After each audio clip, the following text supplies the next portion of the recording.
Here in the Northern Hemisphere, summer has arrived and a lot of markets, travel is resuming.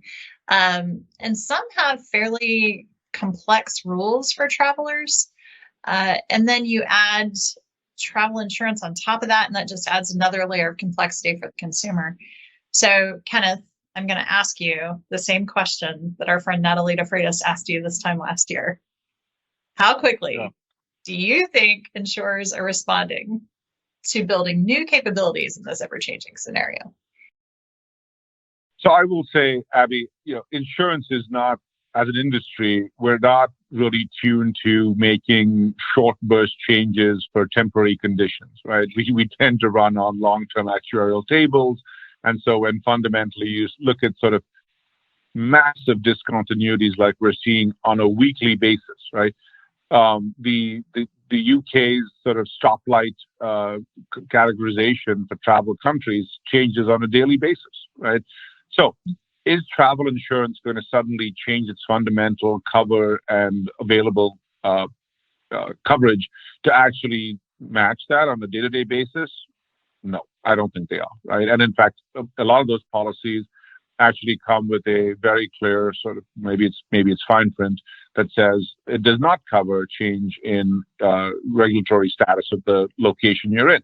So you may well have, neither does it cover, by the way, a change in what the cost of your necessary quarantine might be, right? So when I think about the uncertainty in travel and what's happening right now, it's more of those things, right? I mean, if people could fly on the day they chose to fly, that risk profile hasn't changed and that travel insurance hasn't changed. So you can still buy trip insurance for the event that you decide for some reason or the other that you can't fly on the day that you're planning on it.